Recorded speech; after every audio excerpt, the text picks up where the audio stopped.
Welcome to the Listen to Your Footsteps podcast. I'm your host, Kojo Baffoe. My guest today is Tumelo Moema, an entrepreneur, brand strategist, and founder of Hayani Africa, a Pan-African creative talent agency. Welcome. Thank you so much. Honored to be here. You went from Hayani Creative Management to Hayani Africa. Yes, I did. Am I correct? Yes. Why? Because when I started the company, the vision was quite mainly based on what I had on my table. And as time went, I realized that the perception was that I only worked with creatives, so to say. And because the vision for me has always been clear regarding Africa, I figured let's keep the name and expand the reach, if you want to call it that. So Hayani Africa. Why Chivenda inspired name? Quite an interesting story. I didn't plan on it. I work a lot with my gut. I was chatting to a friend as I was starting the company, Instagram on DM actually, Keta. And I was saying to her, because I'd been researching quite a lot, just like, what kind of name? What do I want? I knew the essence of what I wanted the name to embody. And she threw a couple of names, and she sent Hayani. And for some reason, with my OCD mind, I loved that it was 6 letters, not 7, not 5, not 9, and no odd numbers. And yeah, it felt right. And the fact that it meant home, made it so much more easier. But it just like that, through Instagram DM. That's how I ended the company name. So no direct connection to... No, I'm Tswana. I've always been interested in languages. So Chivenda's always been one of those languages that I've always grasped, hearing it, but I can't speak it. But that's it. As a Tswana girl, I went for a Chivenda name. No, so the reason why it kind of piqued my interest, because my brother-in-law is from Toando. I didn't recognize it as a Chivenda word because I as well do not speak it. We speak English to each other. Yeah.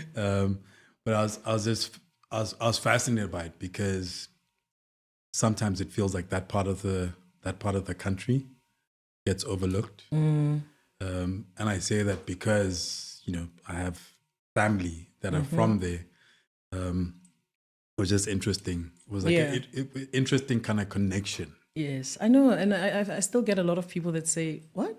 Like even my home family was like, wait, what?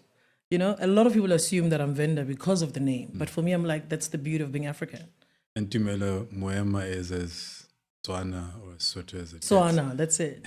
It's what it is. I mean, I thought about, I know I had friends that were saying to me, how about TMTM, Tumelo Moema, talent management? And I was like, I must leave my name out. I must leave myself out of it. And yeah, so Hayani, and I still love it. If anything else, I'm like, everything else can change around it, but Hayani will remain for as long as the weather changes, really. But until then, home. So where was home and where is home? Home is Pretoria, Mabopane to be exact. Okay. Yes, so I'm from, as my friends call it, Pianoville. But yes, but I'd say more music and not just piano, but yeah. I mean, hip-hop. Hip-hop at some stage from Pretoria had its own space and lane. What did you want to be when you grow up? Wow. Each time I hear that question, I think of how I used to sing along to every jingle, when the TV ads were on. But I remember thinking I wanted to be an economist. And I think it was just, I don't know, maybe how the name sounded, because I've always liked cool things, so to say. But I thought I wanted to be an economist until I zoned into economics. And I realized, not quite. Was it just the name? I mean, just the word? I mean... So I majored in economics. My father was an economist. Oh. So I went into the family business. So I guess because I was kind of raised with it, and then because I studied it, particularly as a major. Okay. And literally in the last year, for me, it became really interesting and like really fun. Yeah. Like the first 2 years were breaking through. You're talking about neoclassical supply and demand, and felt very. Whereas by the time I got to third year, what you thought was as valuable. Like you were gathering all this different information. Yes. Different economic theories, different histories. Like I did, when I did history of economic thought, I did as electives. We had alternative economic perspectives as the compulsory component, and then you had 3 electives. So I did history of economic thought, development economics, which my father taught, and then radical economics, so like Marxism and that sort of stuff. So it became, like I said, it became really interesting to me. Yeah. But I can't imagine kind of somebody just looking at it and going, ooh, That's interesting. That sounds like an interesting route to take. And I guess, and I'm saying this because obviously this was in, I'd say, grade 10. That's when I thought I wanted to do that, but then maturity kicks in, and then the reality of what you enjoy and what you can do in school. And then after that, I was pretty clear that media entertainment was where it was going to be, your advertising and marketing. I was quite clear that, hence going back to the whole jingle thing, I've always been fascinated by television and the creation of perceptions, because that's what it is. Yeah. So then again, it goes to, hence why I call it the human economics. It goes to the human mind again, the power of television and then the behind the scenes of it. Economics was initially, I think it was that time when you're young enough and you're in school and you're being asked what's what, and then the peer pressure, friends are saying, oh, I want to do this, and you think, but by the time I was in matric, I was pretty clear. I was like, entertainment is my space. Entertainment was my space, and now I'm here. What did it look like in terms of as a career? Like, because I get the sense you weren't going entertainment and, kind of entertainment is my space because I'm going to be a singer. Mm-hmm. As a career, what did it look like? So what did it look like at that stage? How I saw myself in it. Yeah. I've always seen myself from like a director, very, very quite different, but kind of adds up if you think about it. I've always seen myself as a director. And now what I say to my team and production team is, I now know I'm going to retire as a director. So I saw it more from a director. I've always seen behind the scenes. I can just sum it up as behind the scenes. I've never seen myself in front of camera. I've always seen myself behind the scenes. And it's interesting. I always find it interesting because it's like it's a certain personality that sees themselves as behind the scenes from the get-go. What, for you, what was that? I think, so I grew up as a quiet kid, right? I was always that kid that sat there and just watched people. I came from a family that was always entertaining, hosting, So if you think about it from that angle, my father was a lieutenant back in the days, before his passing. Then my mother was a teacher. So they were quite social kind of people. They were always hosting, my dad from his side, if it's not some dignitaries or whatever that looked like from a young age. So I've always been interested in, I guess, people, humans. And it's still my passion to date. I'm very clear about that now. If people say, well, what do you like doing? What do you do? I'm like, people. Yeah. You have siblings? I do. 2 girls only. I'm the last one. Okay. 4-year gap in between all of us. Your parents timed it perfectly. I don't know if it was timed even, but it seems like it worked out. Yeah, 4-year gap is an interesting one. Like my kids are 4 years apart. And it's been interesting watching use the word interesting a lot, you can tell. But just watching the evolution of their relationship. Because early days, there's a particular point. And yeah, I'd be curious if you had that particularly with older siblings, where my daughter would want to hang out with my son, but she was too small. So like when he's 6, she's 2. And she wants to hang out with Big Brother, but Big Brother, it's like, and then Slowing it's me like down. 8 and 4. But then it reached a point where all of a sudden they felt like they were starting to become friends. Yeah. Like 8 and 12. Yeah. 9 It's almost and like it comes 13, closer, the all older. of a sudden, and Yeah, now yeah. they're 14 and 18. Yeah. And they have a very close and unique relationship. Yeah. I mean, when I think back to it, like childhood specifically, as the last one, I've always wanted to hang out with my sisters, and it's always a thing of you can't come with us. I've always wanted to, but I think I got much closer with the one in the middle for obvious reasons, because that's 4 years instead of 8, and I'm sure she had the same issues with, the older sibling. But I was always trying to hang out with my sister, and now that you're asking that, I'm like, it makes sense why she's such an opinion leader in my life to a degree. I've never thought about it, but it makes so much sense. She's like the go-to, even like maturing fashion sense. What do you think about this? She's my sister that got me into magazines, so it makes sense now. The whole looking up to a sibling. Yeah, never thought about it. I was watching these really heartwarming and mushy videos on kind of Instagram and TikTok and stuff, and I was actually watching one talking about siblings. Where they were saying, kind of like your parents will go, there's the world out there, but your sibling is the person who knows what you've gone through, has known you kind of more or less most of your life. Yeah.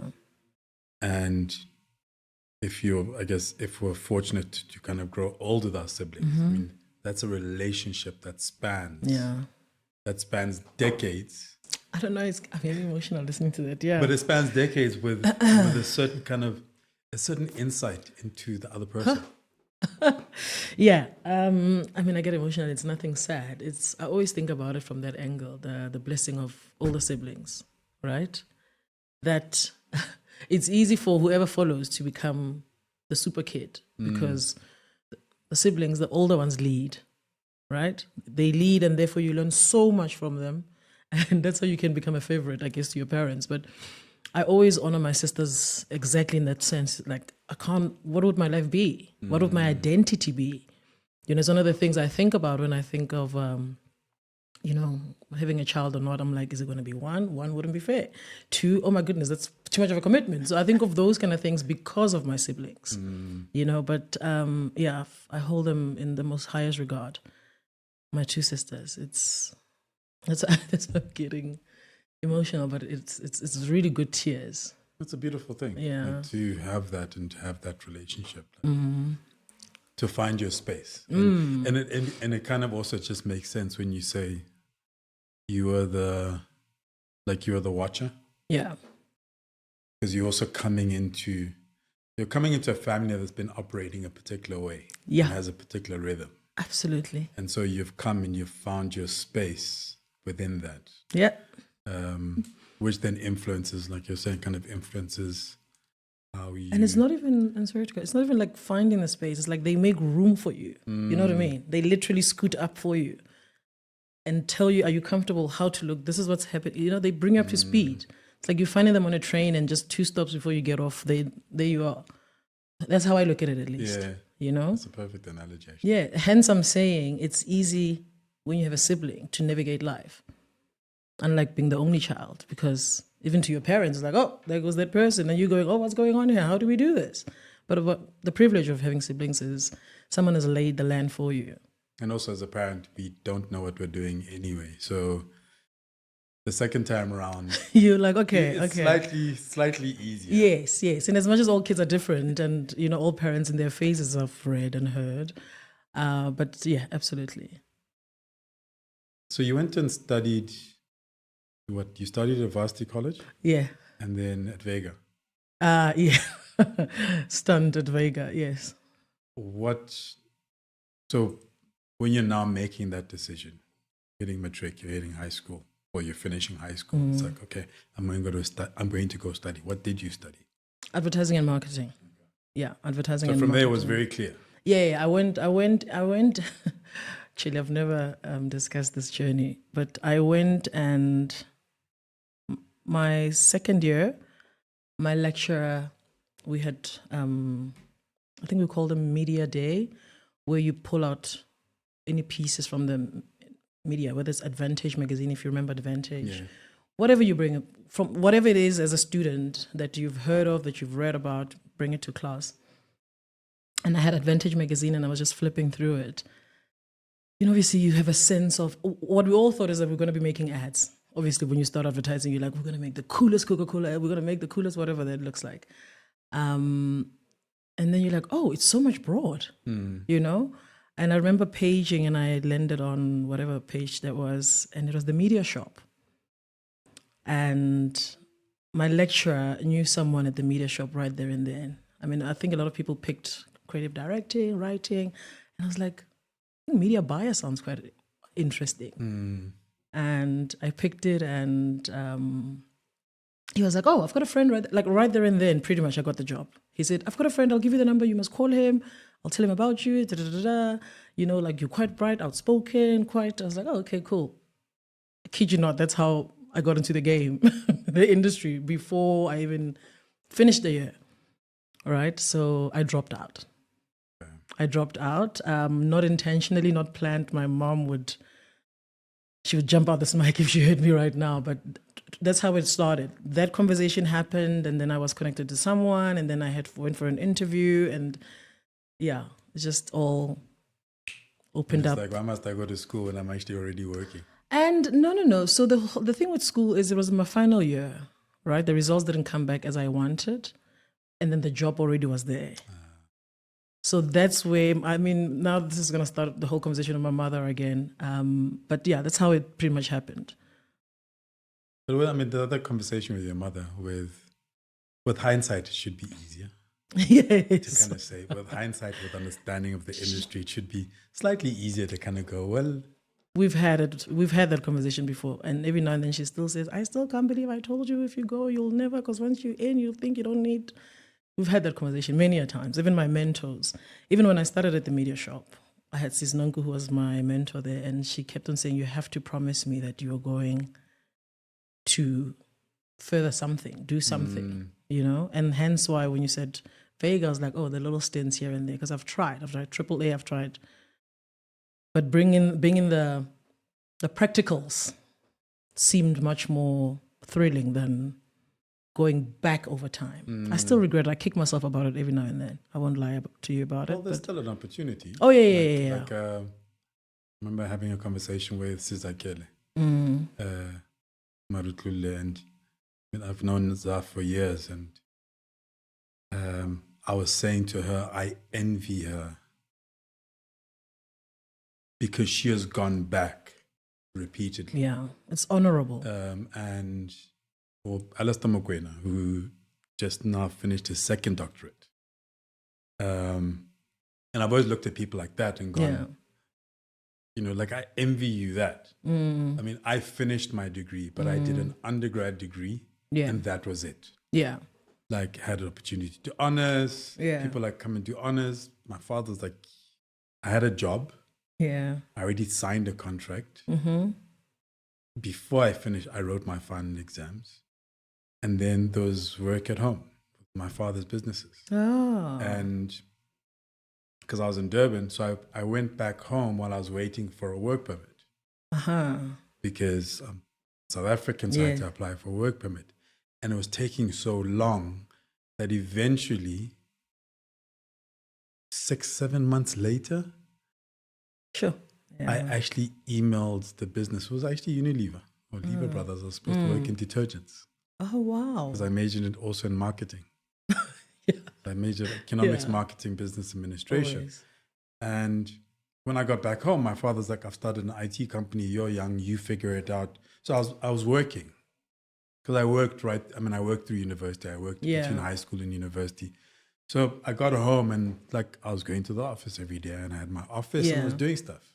You were working. And at some stage, it just felt like it didn't make sense. Like if they came and said, oh, here's your work permit. I've spent the last 6-7 months working on projects, setting stuff up. Then to leave my father to go. So I emailed them and I apologized. And I was like, I know I've signed a contract, but this thing is taking too long. Yeah. So because of that, and my father was an academic before he went into business. So there's been a part of me that's always been like, Makes sense. I'd love to go back to school. But he also used to say, when you go for like if you're going to go study something, you must know why you're studying it. I was going to get to that. Yeah. Yeah. So there's value in kind of going, okay, does it make sense for me right now? But it's this thing that's always been on my back to be like, you haven't, just a reminder. How much of that is imposter syndrome? 30%. I'd say that would be 30% of it. Like I get, it sits on me quite a lot. I have moments where I'm like, is that why I couldn't figure what, But that's every now and then, once I snap out of it, I'm like, oh, psh. But when it gets me, I'm like, oh, okay, here we are. T's and C's apply now. Yeah. There's also value in doing the smaller courses. Yes. I've done those. I mean, again, I've done, hence I'm saying the stints and all of that. Those were little short courses, just to catch up and see what's happening out there. But yeah. I see you haven't moved around a lot, but you've kind of moved between different spaces. But kind of watching that trajectory where it was kind of a bit more general in terms of, account executive or account manager, and then kind of gradually going into that talent space. Like even like at Prime, when I was looking Primedia. at like Primedia, Prime like Talent, yes. You start one place, Yeah. then you kind of end up in this other place. Yeah. At a time when it was still, I think people were still defining what that looked like. What would when we started Prime Like Talent? talent management. Yeah. Like within our environment, within the sector. I know a lot of people who would have benefited in terms of their careers in having talent management. Absolutely. Like 20 years ago, yeah. 25 years ago. It's facts. Like, I have friends from the industry where it's just like, there was this point where all of a sudden there's all this money and there's a different way of looking at it. Yeah. And you're like, but these people who were doing kind of great things and didn't have that thinking. So how did you evolve into kind of talent management? And at what point do you go, actually, this is my space? So talent management, how it started with me is, again, the journey from the media shop. Then I went to, I was Media 24 for like 2 weeks or so. And then I resigned. I couldn't do it. It was okay, then you have to expand on that before we go down the journey. Yeah. It was, obviously because I got to the media shop as an intern, right? The internship took, I think, 8 months or so. It was fantastic. The best way for me to be ushered into the industry, actually quite amazing. And then from then onwards, internship wraps up. Then I moved to, what is it? It was an Afrikaans financial publication.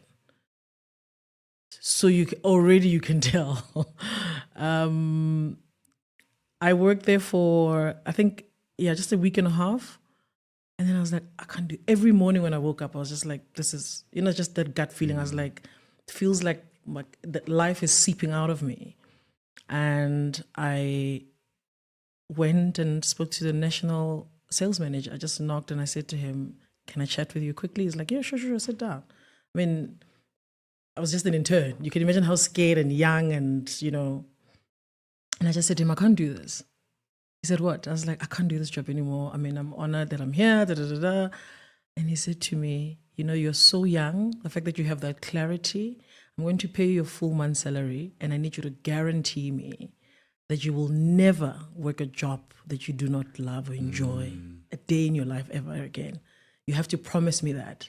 Because if you do that, then the rest will take care. The industry will take care of you. And there's that. After that, I think I had maybe a month or so at home. Then that's how I then got to, read up about the industry. Because now you're in it. You still don't understand the full breadth of Yeah. it, but you're in it, so you can be a bit of background check. Okay, cool, the Advantage magazines, Oh, and then Primedia. So how I got to Primedia is when you're a media buyer, media strategist, or all of that, you deal with obviously all these media houses, right? Because you obviously have to, their ads, the whole thing. So there was a sales gentleman from Primedia that used to come to the media shop all the time. And as soon as obviously that other part lapsed, or collapsed rather, I remember there were business cards that I had. So I reached out to Lush. Hi, Lush, what's happening? Oh, yeah, no, speak to this person. Da, da, da, da, da. Then I was connected. I got in there as a production coordinator. And what that meant is I managed studios. So the studio diary, which meant I dealt with sales, production, and the copywriting department. So I booked the voiceover, right? Client briefs in something with sales sends it to traffic, and then I have to book the voiceover that perfectly aligns with the script, coordinate the sound engineer. Love it all. I mean, radio is incredible. So did that, and I think 2 years in, that's when we started having conversations with the PR department. Natasha Wadvala actually took me from my previous department and said, Tumelo's she's got the thing, like people are her thing. Can I borrow her to come help us start on the Prime Talent side of things? And obviously Prime Talent, then we were looking after 42 of Primedia Broadcasting's on-air talent. Okay. So I used to do that. We started there with Natasha and a couple of other ladies. Incredible. She was, now I get it. She was just a lady on the go, like action. And when you're young, you're thinking, why is she so hectic? What's going on? But then you realize the pace of the industry, let alone the PR leg of a muscle like Primedia. It can't be anything small. So that was great grounding for me to understand, time, turnaround, like all of that. We started Prime Talent, worked with some of, incredible talent. You can imagine your John Robbie's, your Alex J's, Jenny Chris Williams, Reddy Klabi, everyone. Your Anelem daughters, your Bully G, Babi Moloi then. So we managed across all 4 stations, right? Highveld, Talk Radio 702, then Cape Talk and KFM. So that's a big way to get into the talent space. Yeah, and that's what happened, and that's how I got to understand how amazing working with talent is, because your job sometimes is to guide them. What was the nature of it? What did we do? What were you doing for them? Okay, so radio, usual radio show is 3 hours, right? So if let's say, for example, John Robbie gets in at 6, well, he could get in at 2 or 3 in the morning, but if the show is 6 to 9, that's pretty much, let's say, their own involvement, let's call it, with the company, right? Yeah. But with the amount of PR that the company does, you might as well give this talent legs outside of the platform. And that's what we did. Obviously, because we have a sales division, they deal with clients, whether it's cricket, golf days, whatever it is.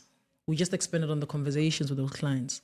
Are you looking for a cook show? Can someone, a voiceover, So yeah. So that already expands your thinking of the power of talent. And obviously seasoned is much easier, but it gives you so much clarity, and it opens your mind up to see what else could be.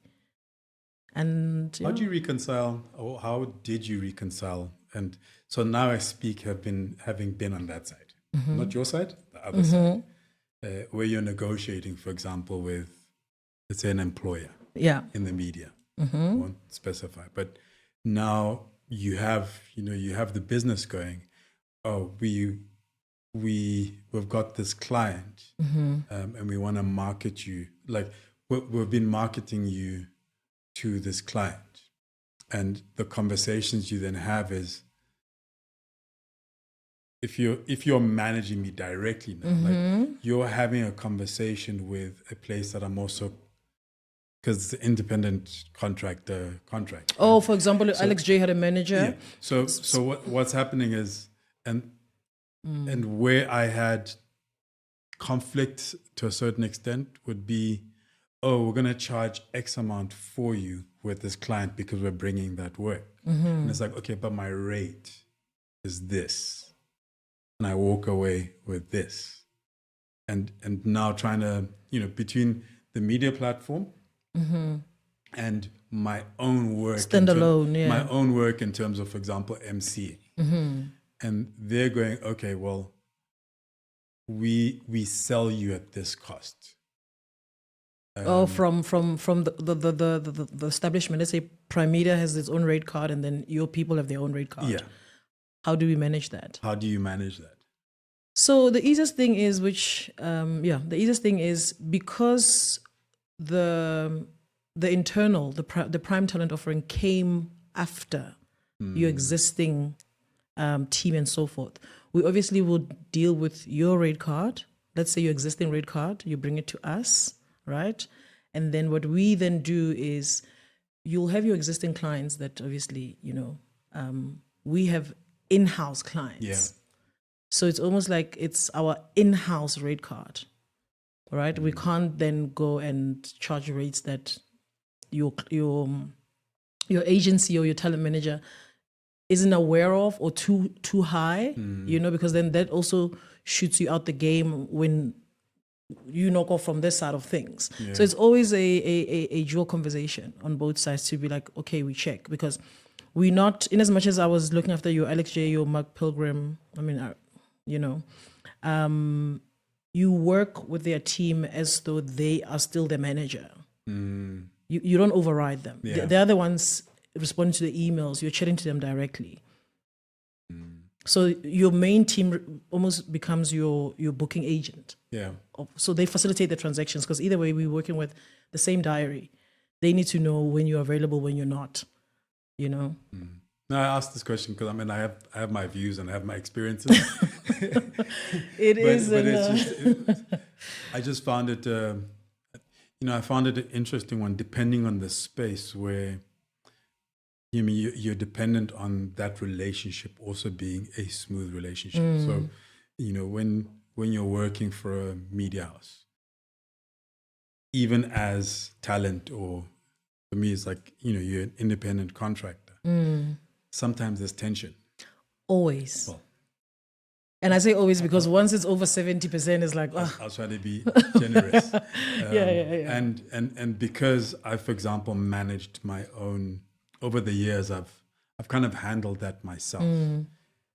It made for fascinating conversation. I can imagine. Because I'm going, and I've been in spaces where, for example, I am being sold as a package deal by sales, right? But I'm not getting paid to do the work because, according to my contract, it's part of my responsibility. Yeah. That was, yeah. And then it becomes blurry because it's like, okay, it's part of my responsibility up to a certain number, but I'm doing more than that number every month. Yeah. And then finding out, because fortunately or unfortunately, I know a lot of people, and people tend to phone me up and tell me stuff without me asking. Yeah. Just randomly. And so, when did your rate go to? Or when did the? Then I'm being told, oh, listen, I got a proposal. It's X amount is being charged for your service. If I wanted to get your service, I can just phone you and you'll be cheaper. Yeah. And so being in those kind of spaces and having,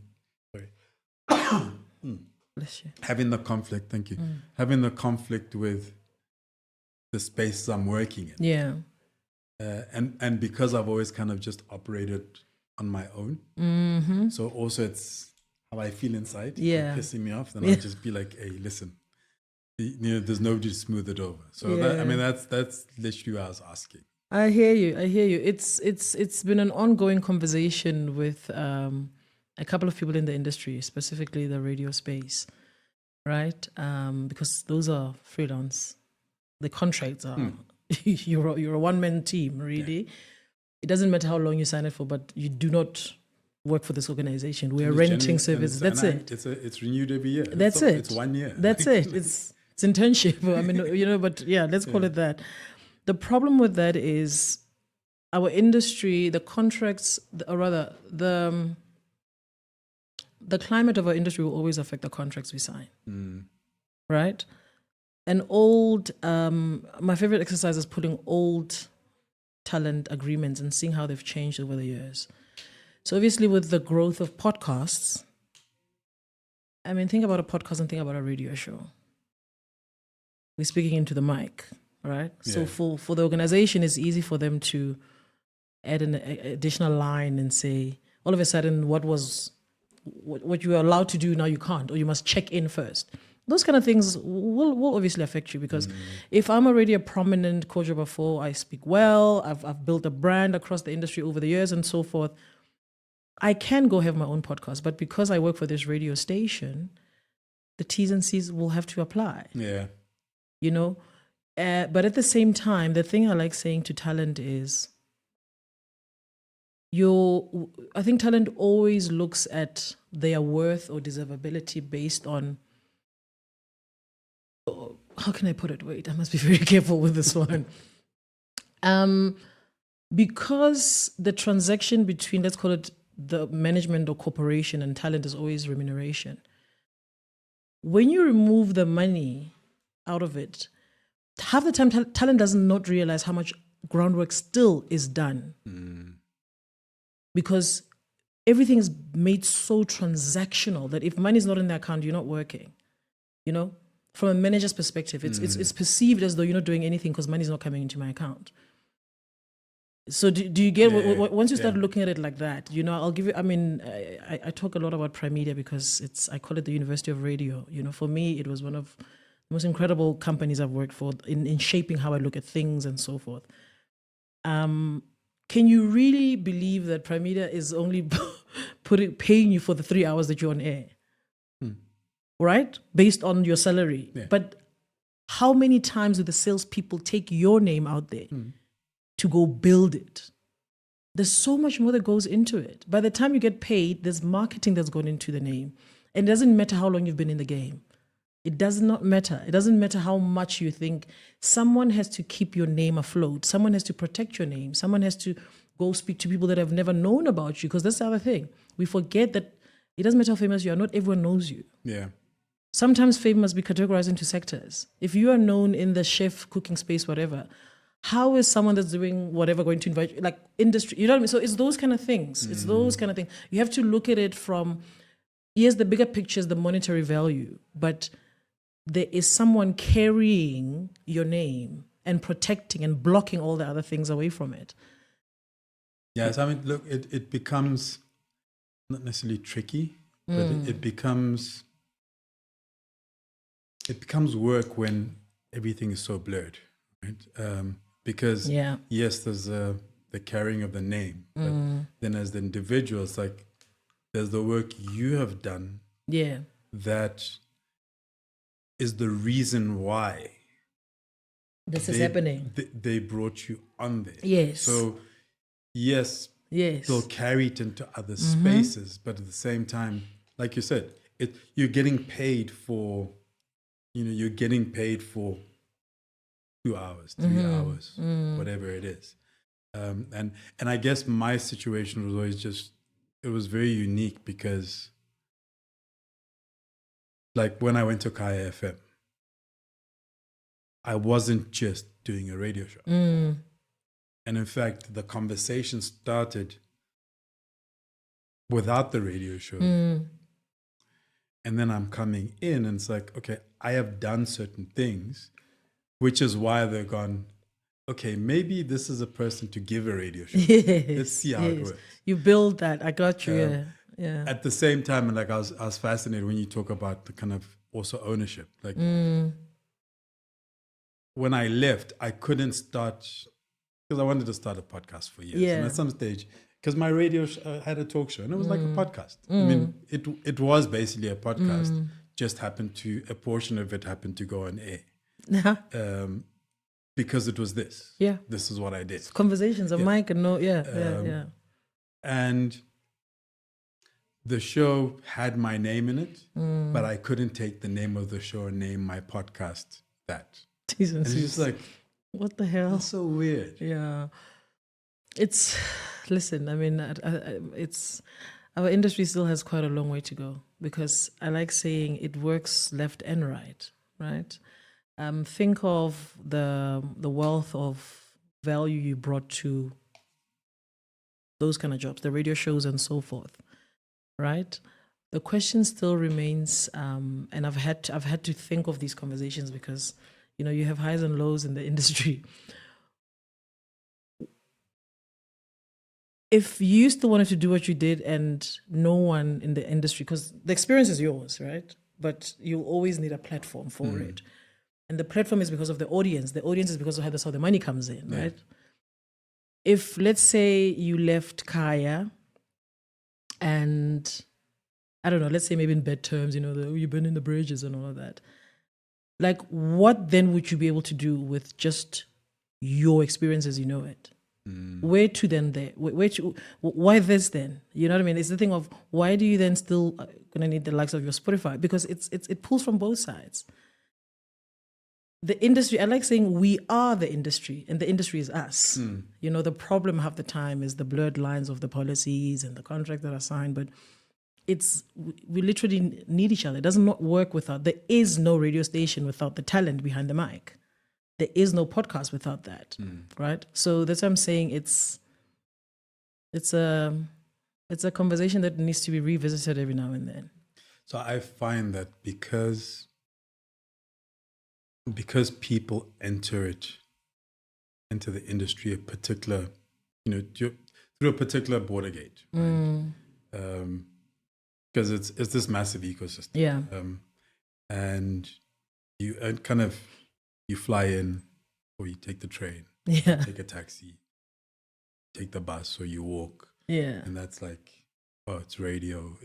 The traditionals was radio, TV, out of home, and print, right? Oh yeah, actually yes. Print, and then you can go out of home, because now we have you have digital, you have not just radio, you have audio.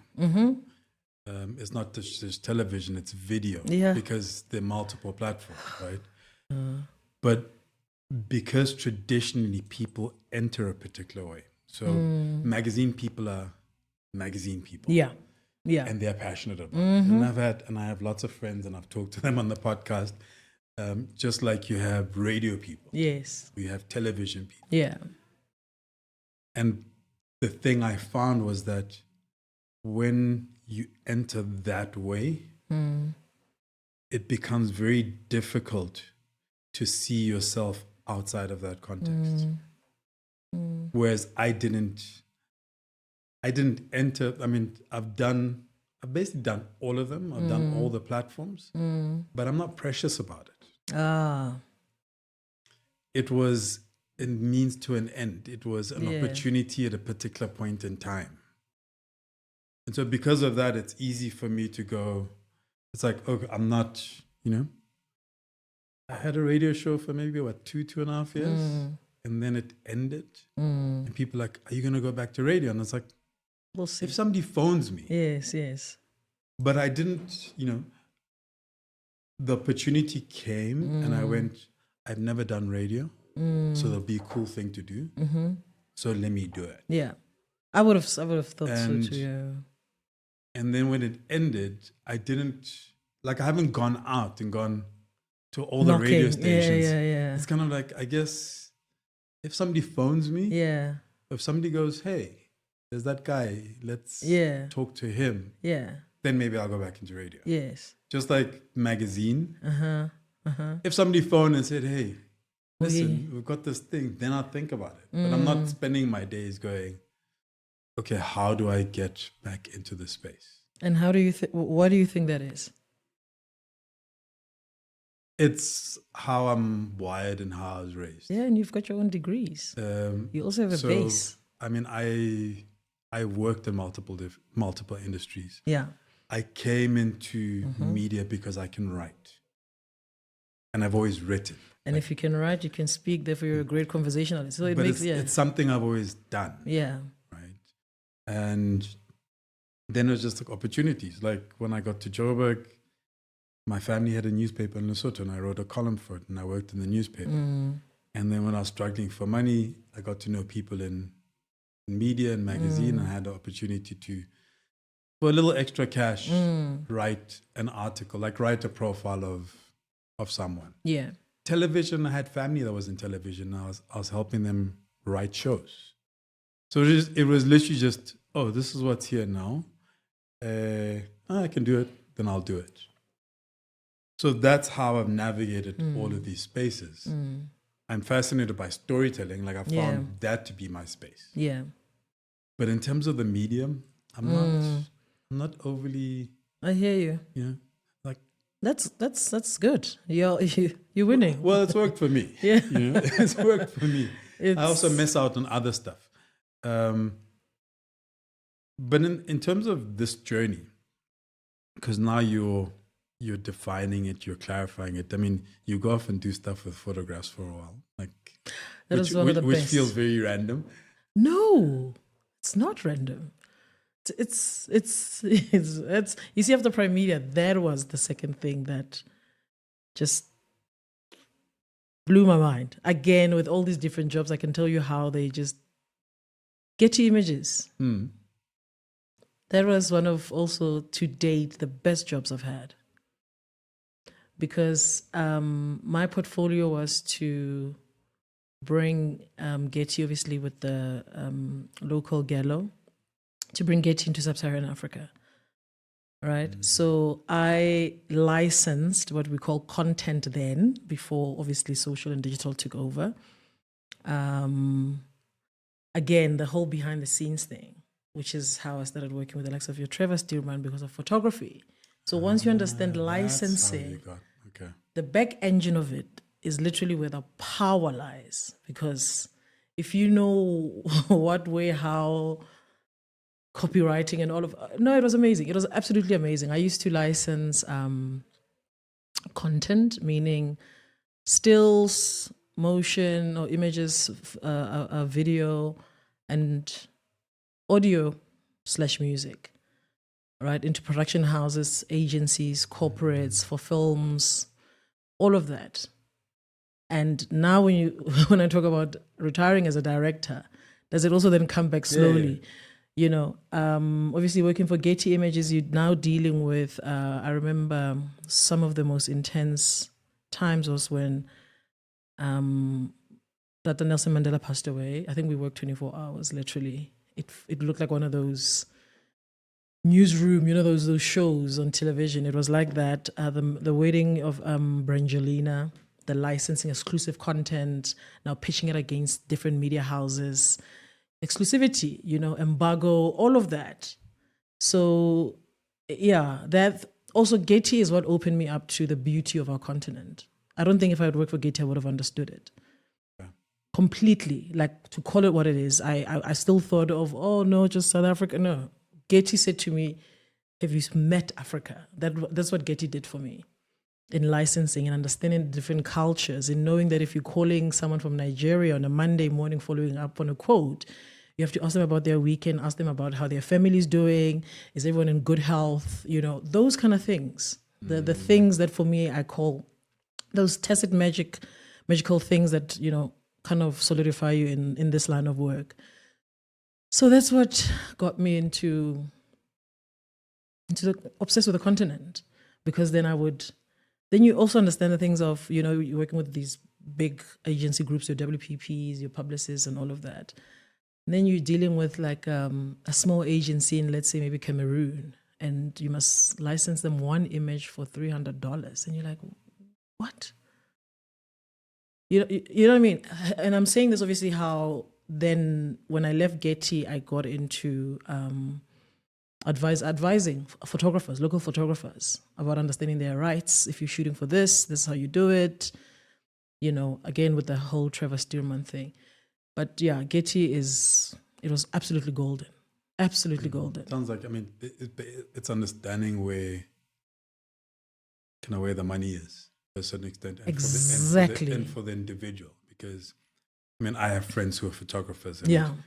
and a lot of times that's the bigger challenge. Yeah. Being able to kind of sustain yourself. Yeah. But also, I mean, years ago, we were looking to actually create an African stock images company. I'm still on that. With a friend of mine. There are a couple, I mean, Yeah. there are a couple of people out there who have been working at it. Yeah. This was in 2015, I think, after I left Destiny Man, we were looking at it. Yes. Because of this challenge of, Yeah. you know, and I know prominent photographers Yeah. who are sitting with hard drives. Yeah. Amazing hard drives. Where I've even had conversations with them. Yeah. Where I'm like, I don't get it. But the conversation was always, we need to figure out where the money is. Yeah. As you describe it, it's like it gave you those insights. Yeah. So when you said that, I understood Trevor's trajectory a bit more. Yeah. It's, you know what it is also, because of that privilege of coming from Getty as literally the biggest library globally, you also then understand the power of talent, you know, creative talent, because Getty doesn't exist without creative talent. Yeah. Whether it's photographers, composers, creative directors that are working on whatever it is, but it's exactly that. It's the wealth of and this is what made the whole working with Trevor so seamlessly, is he was very clear with his obsession and skill set with photography. And it was such a pinnacle moment, you know, when we started working together. And yeah, anyway.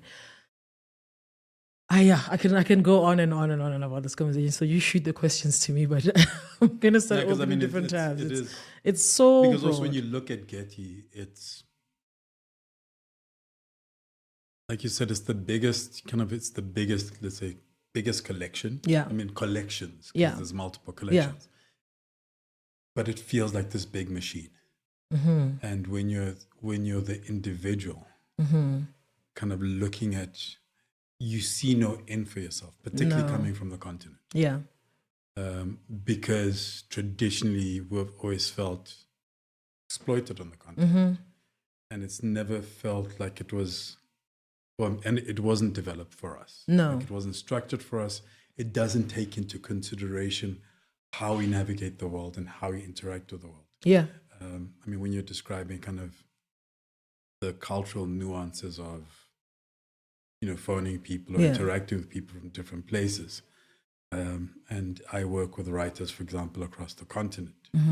And from the admin side, where I'm having to send them an invoice template, because I'm like, send me an invoice, because I can only pay when I follow these procedures according to, you know, South African banking law regulations and SA Reserve Bank, and they have never sent an invoice before. Yeah. So from that side to the words that I use when communicating pleasure or displeasure in the quality of writing.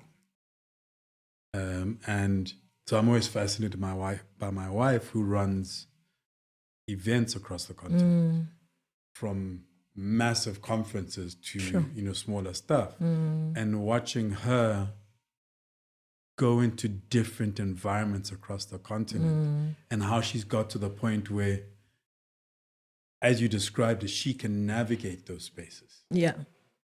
As a woman. And going to different spaces and still making things happen. Sure. But instinctively understanding the nuance and how you need to interact in different spaces. So I recognize that value, that when you say Getty gave you that. Yeah. It's huge. I can safely say it's what's made me stand out from a lot of people that do what I do. You know, the background with all of it, literally, from from the media shop to Primedia, leaving Primedia, and then obviously Getty, and then leaving Getty, and then Getty's competitor opening and them headhunting me to come work for Shutterstock because it's quite a unique skill set, you can imagine, with licensing.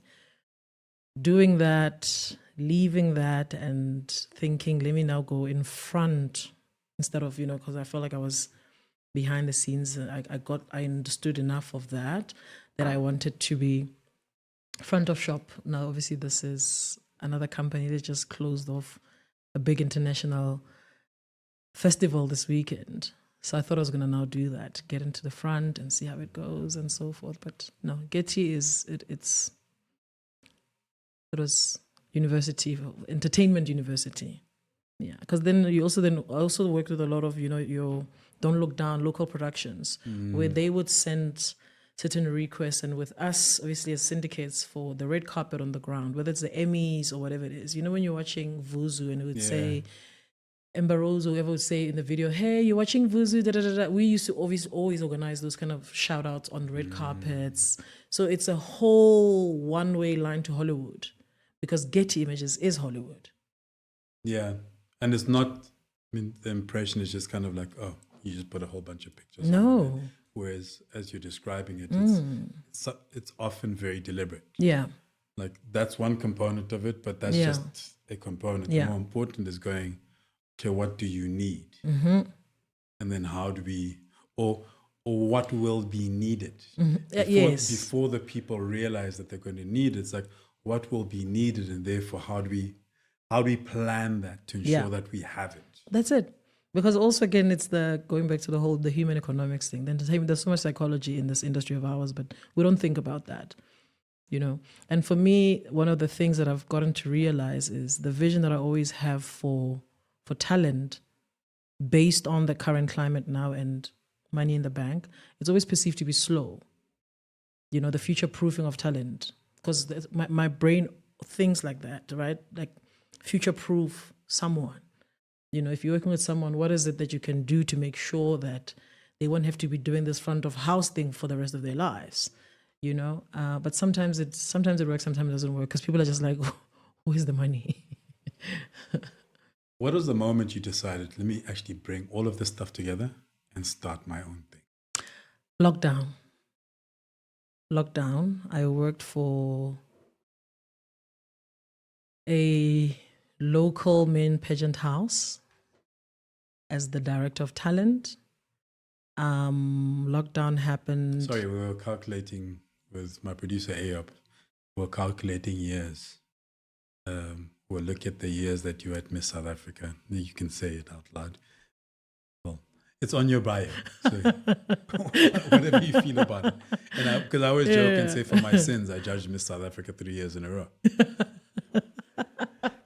And so when I saw that, I was just like, I was trying to calculate the years. It's like, oh no, it looks like she did it after. Yeah.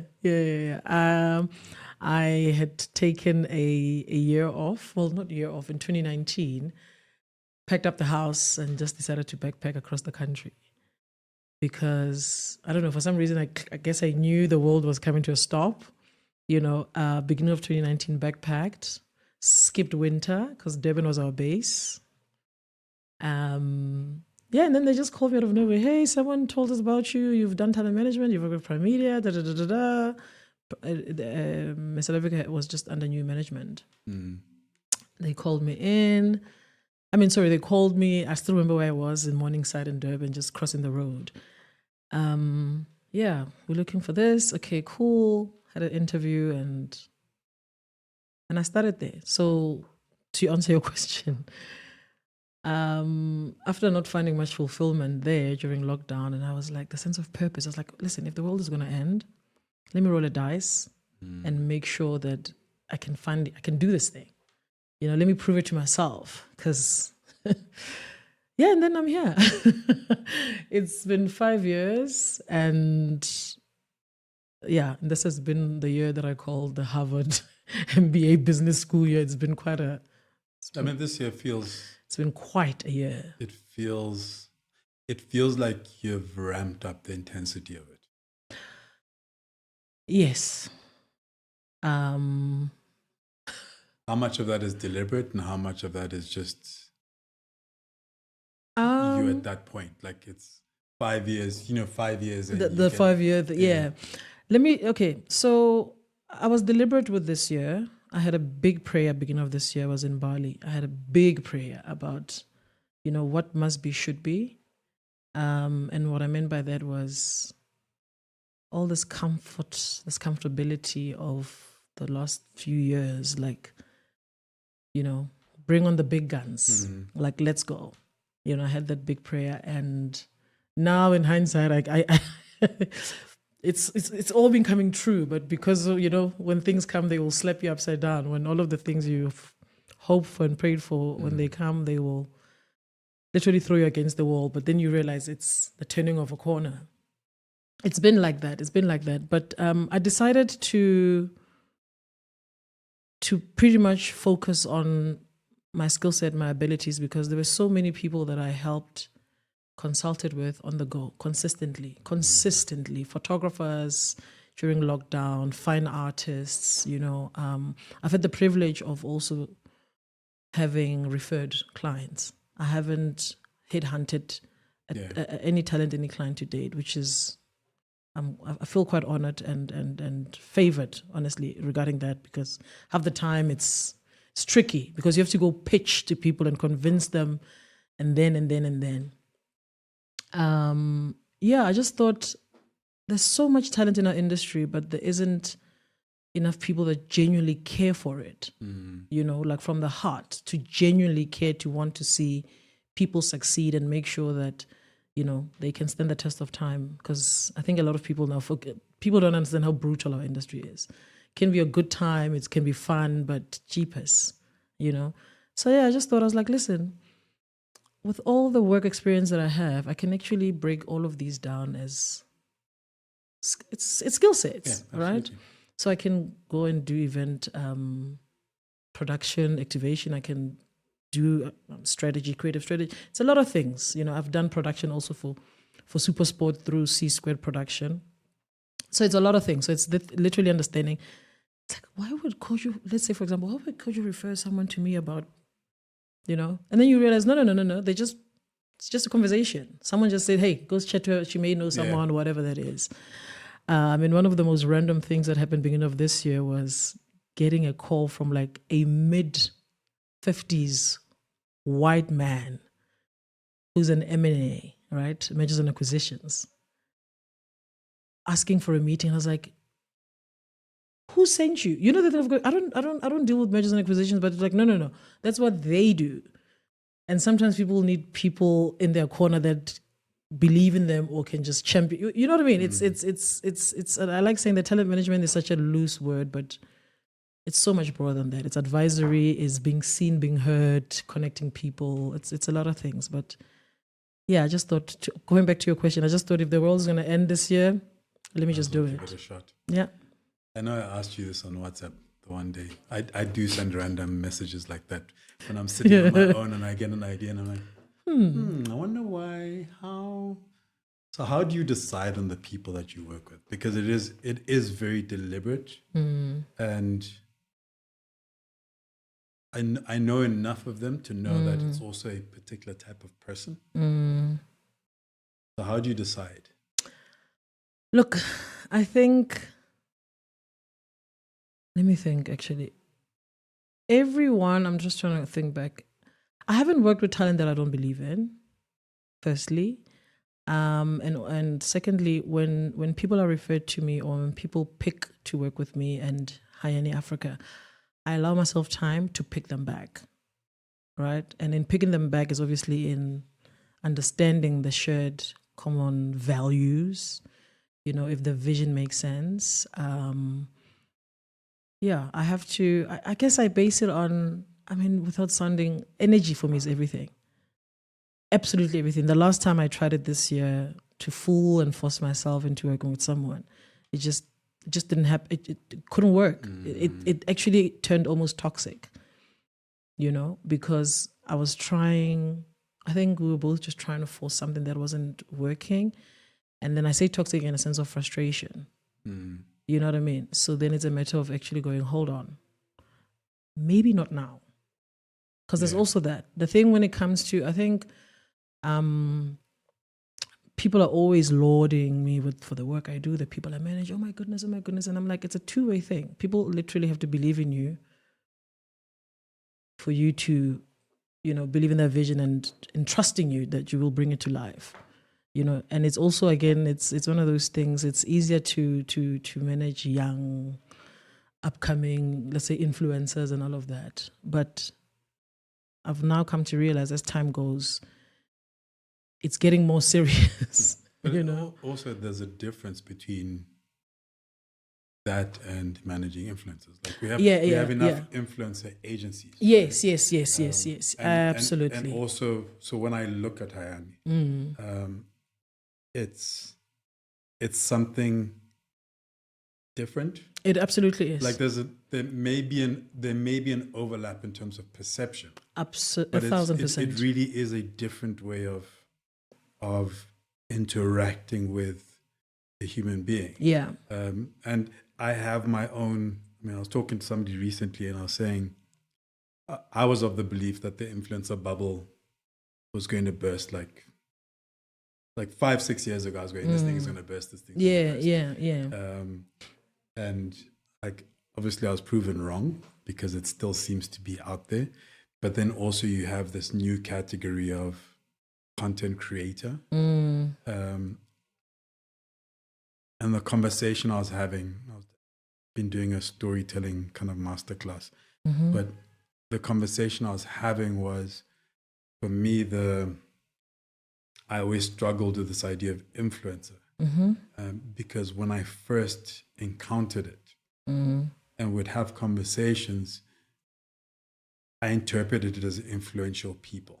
No, and it's not. And, yes. And I was actually, we were briefed to create a guest list for a particular event, and they had said people who were influential, so it was like a VVIP. Yeah.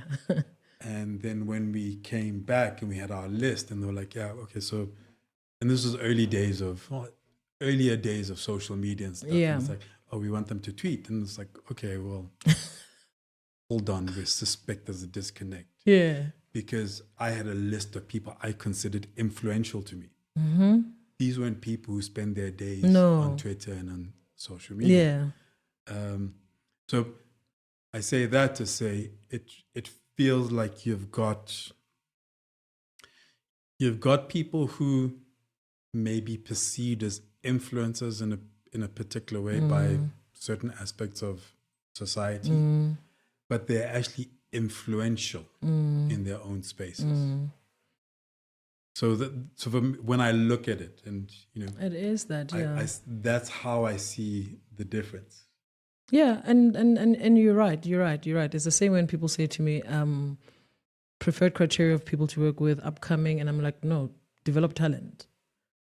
And it's mainly because we must hit the ground running. We must go. We mustn't spend 3 or 6 months strategically trying to create awareness around your brand. And we already, obviously, from our side, come with, some clientele, so it's easy for us to usher in or introduce someone, and they already know where to slot them. Not to say where again.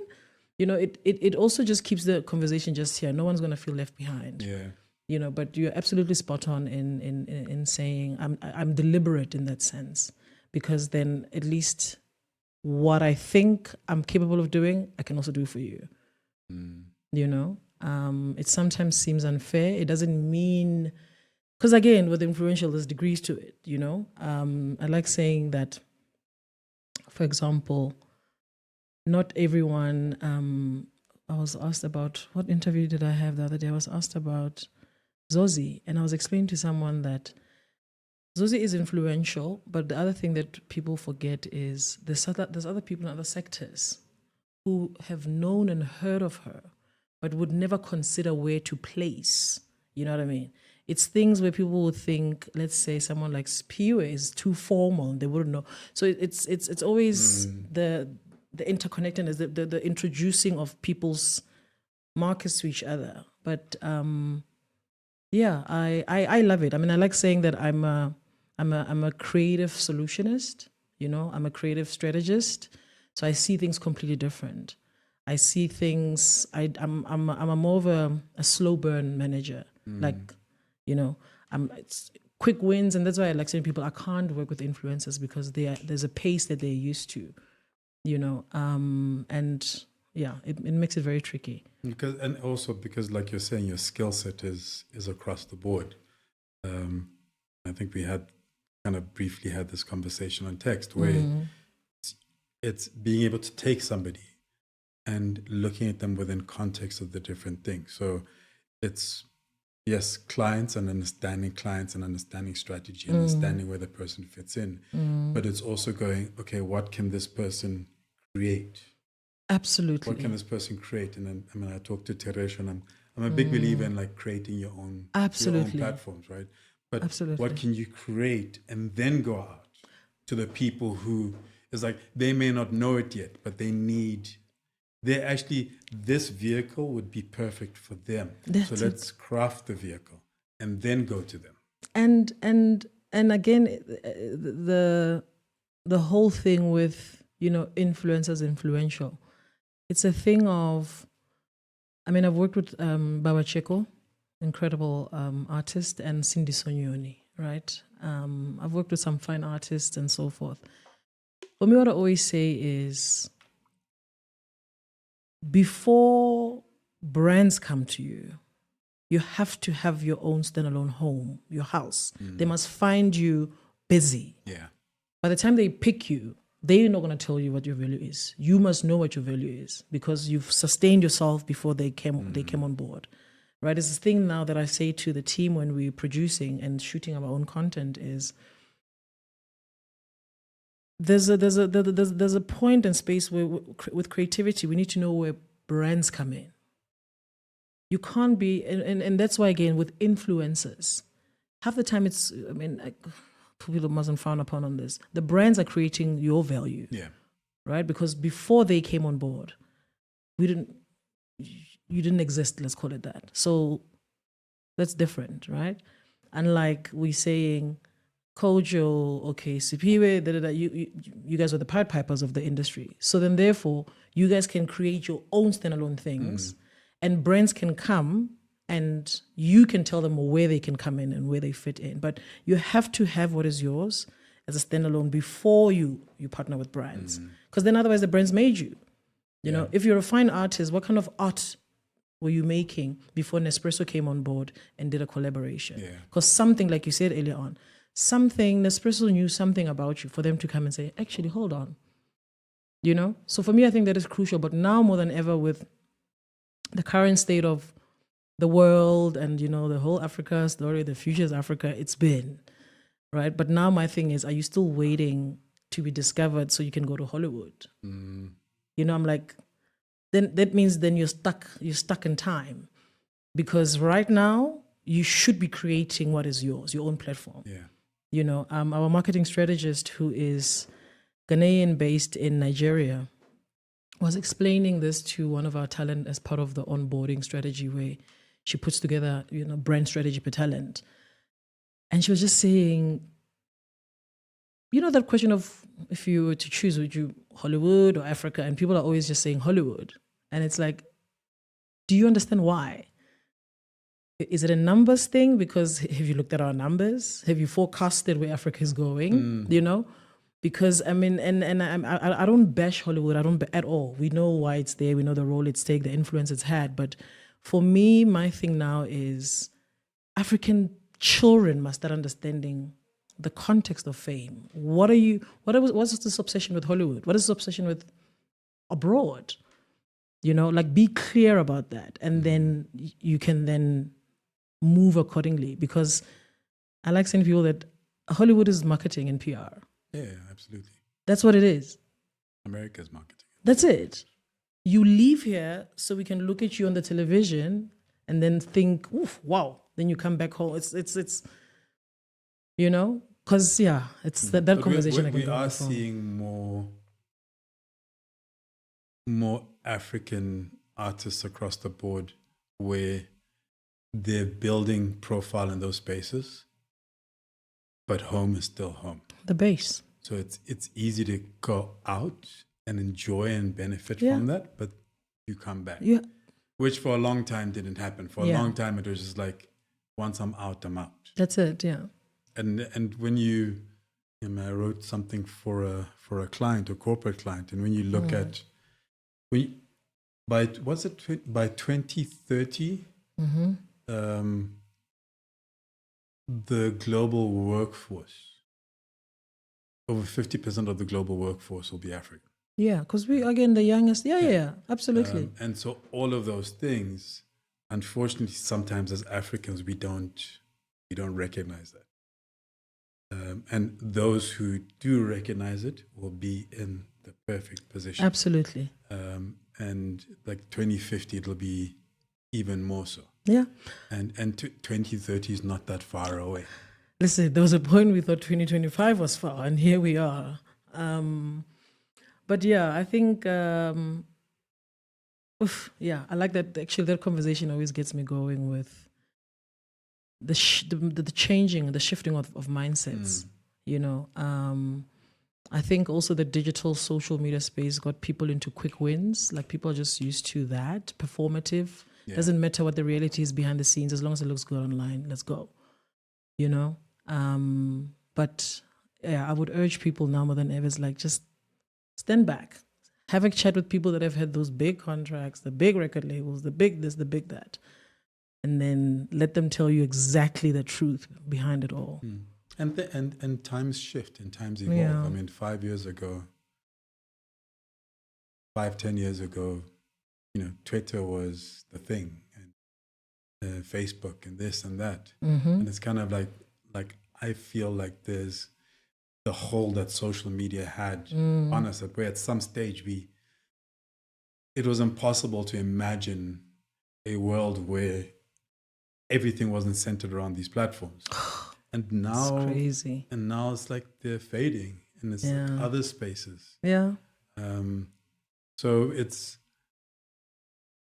for some of us, because I struggled with certain aspects, and I just came to the conclusion that, you know what, I'm just going to keep doing things the way I know how to do it. Yeah. I interact with these spaces, so I'm not a Luddite.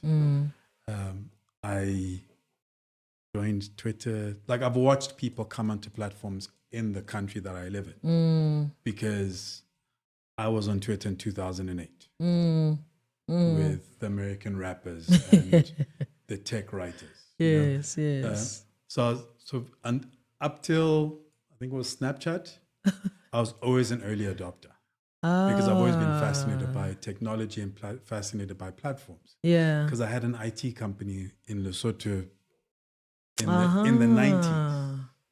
Right? So, I was going online in 96, 97, Cheapest. trying to figure stuff out. So I've always been fascinated by technology. Yeah. The first company I started in Joburg was an IT consulting company. So I was always an early adopter. But, it's trying to understand these things. And like my digital graveyard, like, I have enough platforms and accounts and profiles online. But we got lost at some stage, because the thing became the thing. So the social media platform became the thing, not what was being communicated on the social media platform. Oh, gosh. And so I really feel, I mean, I've been right and I've been wrong at various stages. I really feel we're shifting out of that. I have teenage kids, and the way they use those spaces is different. And the importance of those spaces, I mean, they'll use a social media platform as a platform to interact and chat directly. Yeah, instead of the posting. Yeah. I have a niece who's now early 20s, and if you go onto her Instagram profile, I think there are 2 pictures on there. And she's been on there for years, and I've seen hundreds of pictures over the years, but she deletes. Oh. And I find my son does the same thing. It's interesting, yeah. And this was like 4 or 5 years ago. So Yeah. now, I mean, like I'm not as clued up, but now I'm like, they're going to take ownership of those things. And those of us who are older generations and millennials who are going, we birthed this stuff. And it's like, no, your children are doing this stuff differently now. Yeah. It's like MySpace. I always think of I had 2 blogs on MySpace. Wow. I toured the UK. I went on a poetry tour of the UK in 2006, where we did a different city every day. So we did 13 cities in 14 days. And every day I would find an internet cafe and blog on MySpace. That's insane. Wow. I have 2 blogger profiles that are still up. And the first one was I did an email newsletter that I used to type into my BlackBerry and send out via email to about like 100 and something people. Back then. This was like maybe 2000, I think it was 2005, 2006. It's still there online. And then I had another one where I just used to post the results of my everyday poetry writing. So I'd literally write a poem into my phone and and then post it. And they're still there. That's why I say my digital graveyard. You're still there. Yeah. But okay, when you're not working, what do you do? Music. I listen to music. I'm quite hectic with work. So weekends, okay, maybe not working is not only on weekends, but music. I listen to music. I love music so much. Like just time alone music. I love dancing. I love going out and dancing. I'm quite active as well. So, I keep at it when I can. And what else? I don't know. I'd say I spend a lot of time now at home when I'm not working, truly, because I'm just like flight mode. As soon as possible, I'm like flight mode. I'm not available. DND and then just time out. What's exciting you right now, just in general? It could be work. Right now, I think it is. Let me not answer for the sake of answering.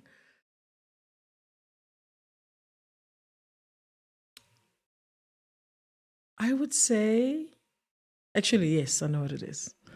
I would say, okay, so WIFT, we've started WIFT. We've joined WIFT, which is Women in Film and Television SA. Okay. WIFT SA, it's an international women's NPO organization for women's rights in film and television. I don't have any background in that sense, but through my experience and background in the industry and how much entrepreneurship has showed me that you can be anything you want, I've just decided to take a plunge and, get to learn more about the film and television space as someone who's going to retire as a director. So it's been quite exciting to see that I've actually had been doing so much work, but I didn't think of it as film and television. So that is exciting me because it's something new. It's going to sound so cliche. I think my business still does because it keeps me on my toes.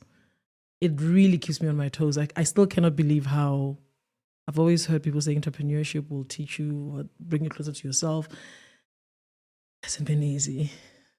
It hasn't been easy. But I'm glad that I understand that the big prayer I told you about beginning of the year, it's going somewhere. So on that front, yes. And another thing is music. Not for the listening and the hangout, but I've recently had someone literally ask me if I can't, lay my voices for something that they want to test. And it's more like on the film side of things, almost like on the scoring side. Yeah. So that's quite different, right? I mean, I do sing. I've sing at 3 of my friends' weddings, but it's nothing that it's out there, So it's more private. So that was quite interesting. So I'll see how that goes in 2 weeks' time. Very random, but yeah. Thank you very much. Thank you kindly. Thank you for listening to this conversation. Please leave a review and subscribe. Check out the show notes for links to the guest, the podcast, and myself. I hope you enjoyed listening to the conversation as much as I enjoyed having it.